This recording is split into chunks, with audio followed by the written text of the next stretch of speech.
So I just stopped the Jeep in the garage and I heard a pop and could hear coolant running out everywhere. So if you look, there it is coming out over there.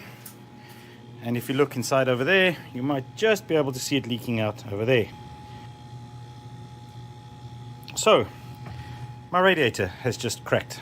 So I'm going to need to replace my radiator. So today's video is going to be a real quick one. We're just going to swap out this radiator. It doesn't take long, just an hour or so. We are working on a couple of other videos for our fuel pump and a couple of other things on this Jeep, but the editing is taking a while, and so we'll get those to you as quick as we can. So we have a couple of options to replace this radiator. My preferred one would be to put an original equipment manufacturer OEM radiator back in here, but they are nearly impossible to find these days. The next option would be an aftermarket radiator with aluminum header tanks. The problem that I've experienced with those is I found a lot of pinhole leaks in those welds, and then you can't do anything about it. You just have to keep topping up your fluid. So what I've decided to do today is actually use this Mishimoto aftermarket replacement. It still has the plastic header tanks, which are crimped on. They don't tend to leak so much. This specific one is a 1193AT. So I'm going to go ahead today and install this radiator. Now, in order to get in here, what we need to do is remove our fans and remove this front clip so that we can access our radiator. So we're going to go ahead and get that done before we start removing the old radiator.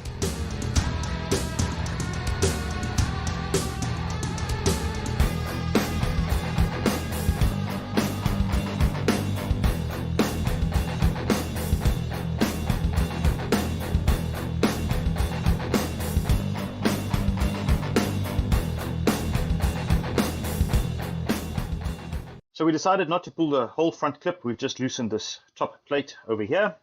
I have two more connections to undo. I need to do the automatic transmission cooler line, this one over here and this one down here. Now this one at the bottom is not stock anymore. The previous owner had made a modification.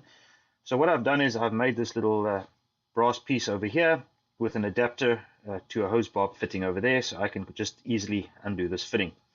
I'm going to go ahead, get this out so that we can pull the radiator out.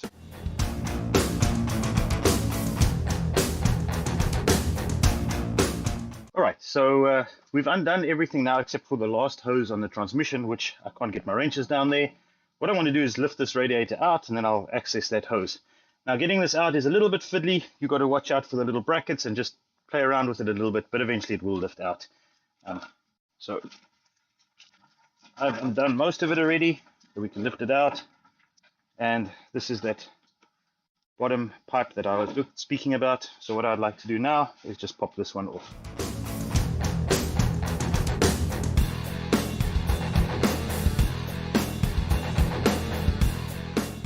So as we start getting ready for installing the new radiator, we're going to need to remove this hose and this fitting, as well as these two rubber pucks over here. And once that's all off, we'll be able to put it onto the new radiator, because the new radiator won't have these two fittings installed. So we're going to go ahead and just clean up these parts before we're ready for the new radiator.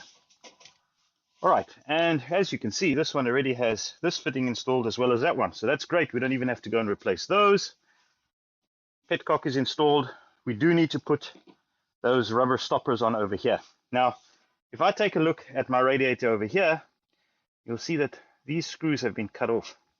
So what I suspect is that these are in the way over here, and I might need to make a small modification to get this back in again.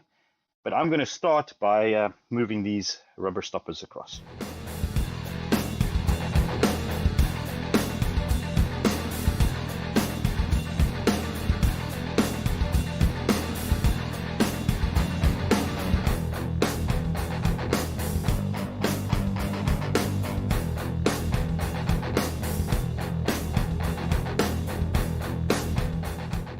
All right, so we've moved the rubber bumpers across.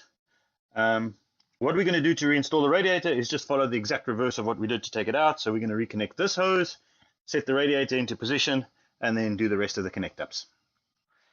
Right, so when you're reinstalling your new radiator, just something to take note of. At the bottom of the radiator are these dowels or studs or pins or whatever you want to call them, one on each side of the radiator. And there's a rubber grommet in the frame that they need to enter into. So take your time to make sure that they enter at the bottom of the radiator correctly before you push your radiator down. Right, so there's the rubber grommet I was talking about. And this bracket is for the air conditioner condensing unit. So you've got to make sure that this pin enters through that bracket first, over there, and then once it's in there, into the grommet on that side. Same on this other side, where you've got to guide them through both of them.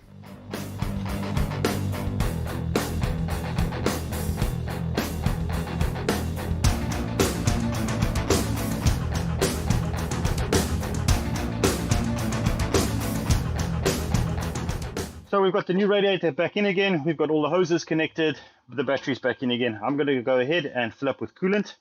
Now getting all the air out is rather difficult, because if you'll see, the top of the radiator over here is actually lower than this hose over here. So it takes a long time to get the air out of this 4-liter engine.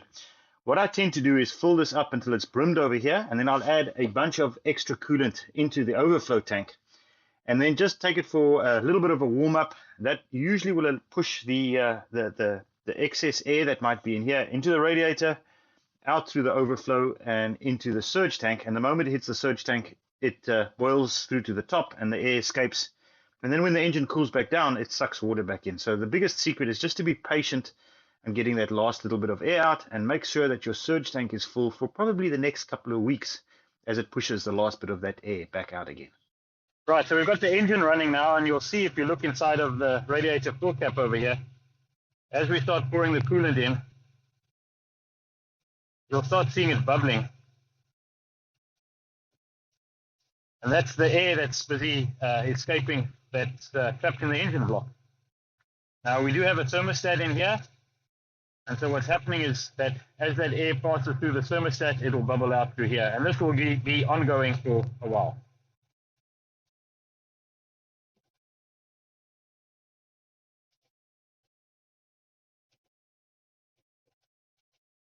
The elegant way of doing this, of course, is to get one of those bleeding funnels that fits tight on the radiator cap, and then it allows the air to bubble out, and you can just let it idle for a while.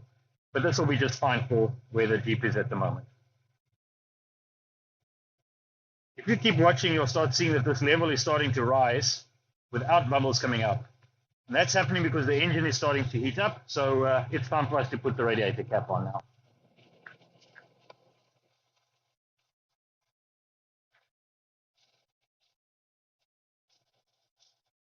And there we go, job done.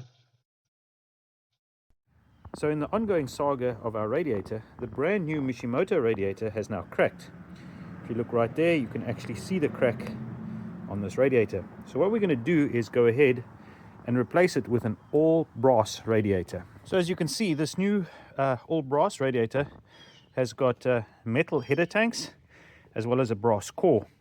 So I believe that this is going to be a better option for us for the time being. Well, making all of this content for YouTube is rather time consuming, and I could do with a little bit of support. So at the end of this video, I'm going to put a link to an Etsy store where I am selling bottle openers. Now, one of them is nice to fit onto your keychain. The other is credit card size. Both of them made out of grade 5 titanium, so they're very, very lightweight and durable. I'd appreciate it if you could help support the store. And if enough people buy them, I'll be able to start customizing them, which would be absolutely great. So please take a look at our Etsy store and help support our channel.